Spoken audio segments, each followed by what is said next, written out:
is Narendra again from Sanatana Yoga Academy. Today I am going to talk about the importance of dealing with our mind while we are engaged in yoga practices.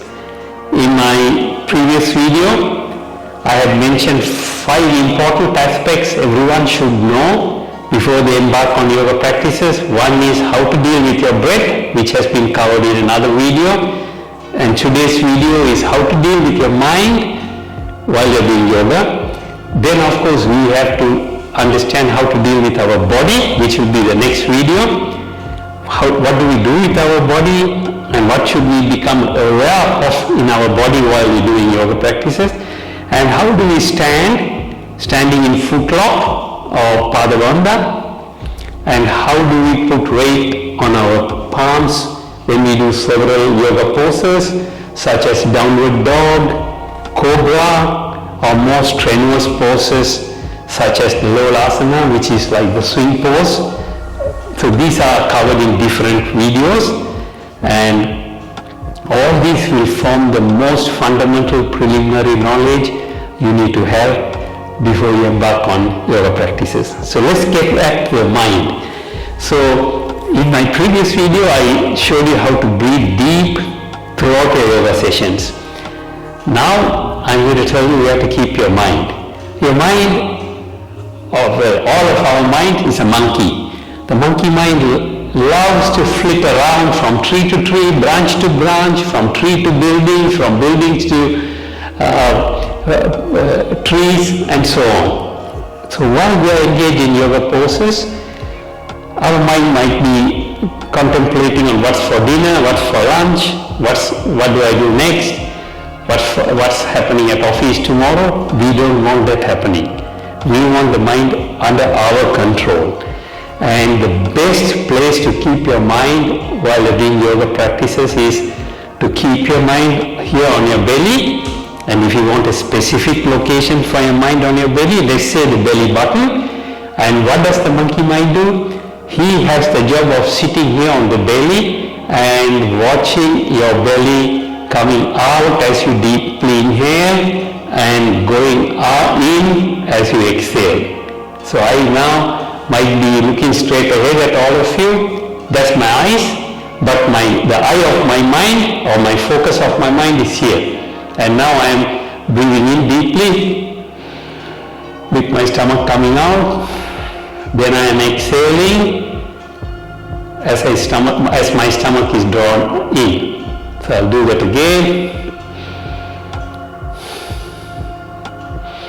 You can see a close-up of my hands coming out as I inhale and going in as I exhale. That's my hand, but my mind is seated right here watching it. And I'll just show you.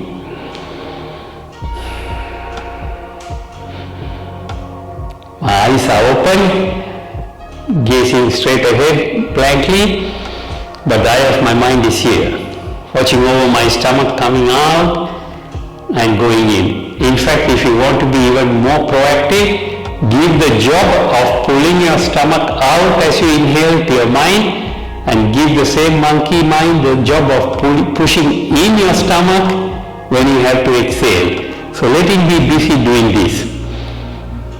And that's where he belongs throughout your yoga session. Whether you're doing a 20-minute quick session or a 40-minute or a 75-minute session or a 90-minute session, that's where he stays. Whenever you realize that your mind has gone somewhere else, he has gone into the garden or to a friend's house or gone back to office or anywhere, gone back into the past or into the future, gently bring back the mind here and tell him that's where you want him to be. There's another location where you can let your mind explore. When you start doing yoga poses, you can let your mind wander off the belly button around your body, exploring what's happening in different locations.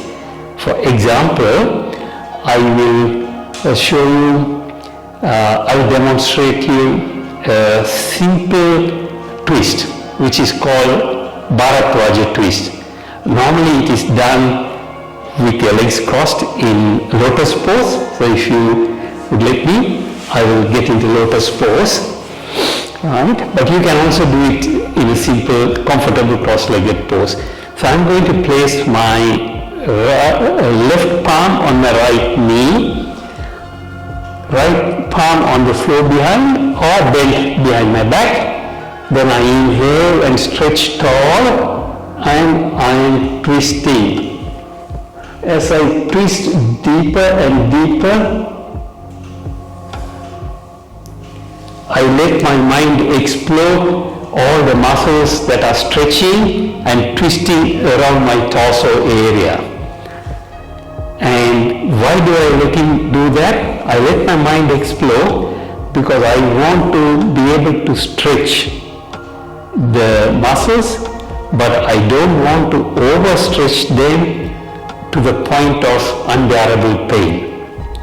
So while you're doing yoga, your mind therefore has two functions. Either sit quietly at your stomach when you're in a comfortable position and watching the stomach going in as you exhale, coming out as you inhale, or if you're doing a stretch or a forward bend, then your mind is watching over the muscles that are stretching or twisting and exploring for any unbearable pain, especially when the muscles overstretch and the stretch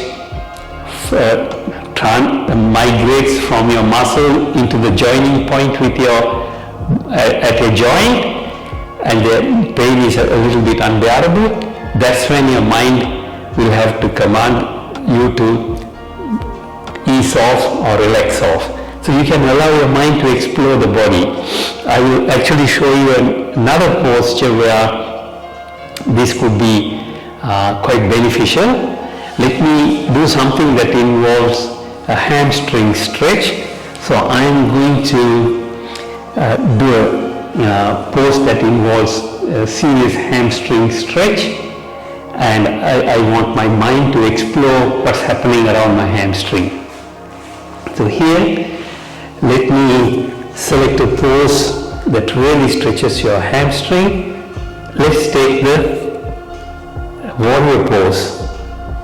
I'll take the warrior pose and I will gently stand up into warrior. Normally, I wouldn't do any yoga poses without a proper warm-up and stretch, but I am demonstrating.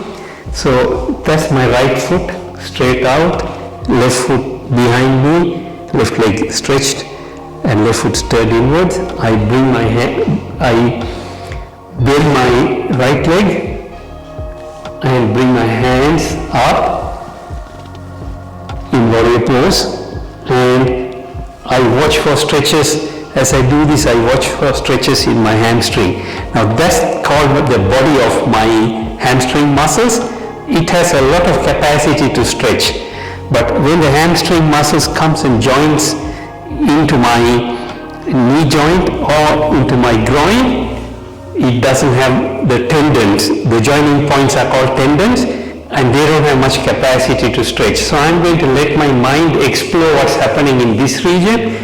And also as I bend, I want my mind to explore the knee joint, whether the ligaments that hold my kneecap are hurting unbearably. So I stand here, doing my deep breathing. Mind is now not in my stomach, he's exploring around here, sending me signals about any pain around the kneecap or around my joining points at the tendons. So that is the two locations where you have to keep your mind. When the mind is not exploring,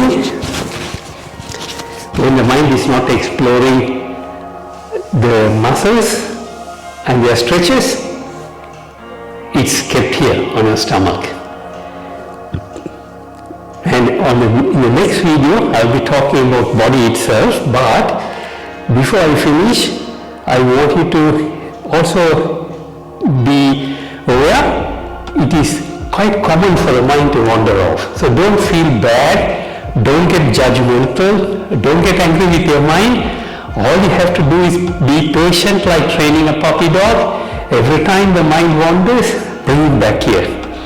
And as long as you do that practice consciously, the yoga asana postures become meditative and mind control technique as well. So that's what I wanted to share with you. So the two takeaways are the mind sits here while you are engaged in deep breathing. Some are coming out and going in, and he sits here, the mind sits here and watches that, watches over that, or is exploring for stretches in and around the body part that is stretching during asanas. If you like this video, please click on the thumbs up icon, press the subscribe button, follow us on the Facebook and our Instagram, and look out for my blogs, our upcoming workshops both online and face-to-face on our website. And I take my leave from you now. Thank you. Wishing you prosperity, peace, happiness and abundance. And namaste. I bow down to the inner divine within you and me.